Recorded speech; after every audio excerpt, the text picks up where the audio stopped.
আসসালামু আলাইকুম।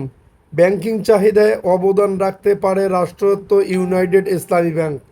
বিস্তারিত জানতে সম্পূর্ণ ভিডিওটি মনোযোগ সহকারে দেখুন, কেননা এটি একটি পাঁচ ব্যাংকের গ্রাহকদের জন্য গুরুত্বপূর্ণ নিউজ হতে যাচ্ছে।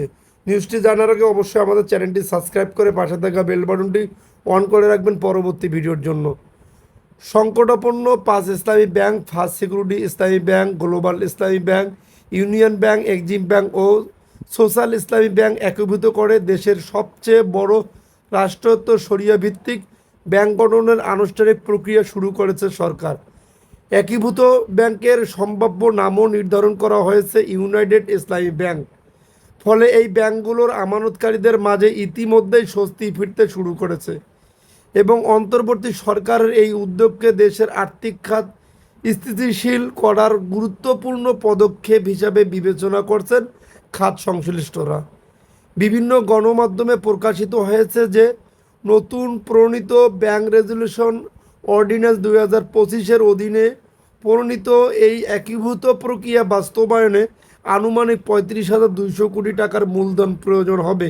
এর মধ্যে 20,200 কোটি টাকা দেবে সরকার, বাকি 15,000 কোটি টাকা অংশগ্রহণ করা হবে প্রাতিষ্ঠানিক তহবিল ও প্রাতিষ্ঠানিক আমানতকে রূপান্তরের মাধ্যমে। একীভূত কার্যক্রম বাস্তবায়নের জন্য অর্থ মন্ত্রণালয়ের আর্থিক প্রতিষ্ঠান বিভাগ ইতিমধ্যেই 8 সদস্যের একটি ওয়ার্কিং কমিটি গঠন করেছে।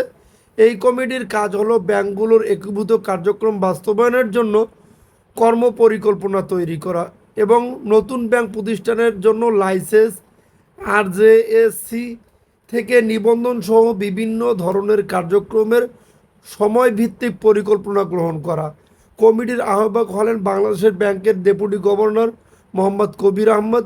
অন্য সদস্যরা হলেন অর্থ মন্ত্রণালয়ের অর্থ বিভাগের যুগ্ম সচিব মোহাম্মদ রাশিদুল আমিন ও উপসচিব ফরিদ আহমেদ।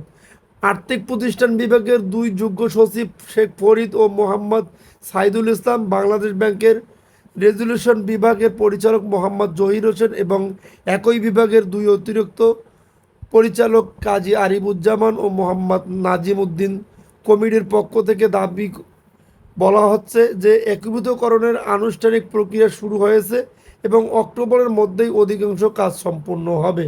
সরকারের সিদ্ধান্ত এবং বাংলাদেশ ব্যাংকের নানা তৎপরতা দেখে স্পষ্টতই ধারণা করা যায় ব্যাংকগুলোর একীভূত প্রক্রিয়া অবশ্যভাবী। বিশ্লেষকরা মনে করেন বাংলাদেশের ব্যাংক খাতে এটি এখন পর্যন্ত সবচেয়ে বড় পুনর্গঠন উদ্যোগ। কেন্দ্রীয় ব্যাংকের পক্ষ থেকে বলা হচ্ছে যে এই উদ্যোগের উদ্দেশ্য হলো আমানতকারীদের স্বার্থকে প্রাধান্য দিয়ে সমস্যাগ্রস্ত ব্যাংকগুলোর লিকুইডেশন বা অবসায়ন প্রক্রিয়া এড়িয়ে চলা, শরিয়া ভিত্তিক ব্যাংকিংয়ের প্রতি আস্থা ফিরিয়ে আনা এবং ব্যাংকগুলোর কর্মীদের সুরক্ষা নিশ্চিত করা। একীভূত হওয়ার জন্য নির্ধারিত 4টি bank first security Islami bank, union global Islami bank ও সোশ্যাল ইসলামী ব্যাংকের আগে চট্টগ্রাম ভিত্তিক এসালাম গ্রুপের নিয়ন্ত্রণে ছিল। অভিযোগ রয়েছে তারা বিপুল অঙ্কের ঋণ নিয়ে শেল কোম্পানির মাধ্যমে তহবিল অন্যত্র সরিয়ে নেয়।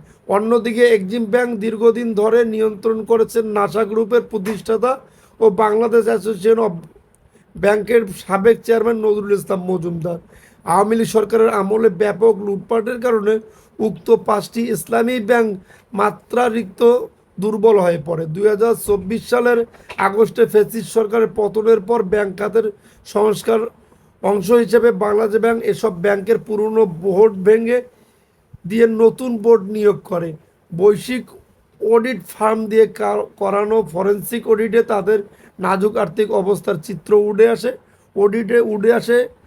খেলাপি ঋণের হার দাঁড়ায় ফার্স্ট সিকিউরিটি ইসলামী ব্যাংকে 96.37%, ইউনিয়ন ব্যাংকে 97.8%, গ্লোবাল ইসলামী ব্যাংকে 95%, সোশ্যাল ইসলামী ব্যাংকে 62.3% এবং এক্সিম ব্যাংকে 48.2%। বাংলাদেশ ব্যাংকের পক্ষ থেকে বলা হচ্ছে সরকারের সম্মতি পাওয়ায় এবার ব্যাংকগুলোর পর্ষদ বাতিল করে আলাদা একটি পর্ষদ গঠন করা হবে। নতুন ব্যাংকটি সরকারের পক্ষে পরিচালনাগত দিক দেখাশোনার দায়িত্ব পালন করবে কেন্দ্রীয় ব্যাংক।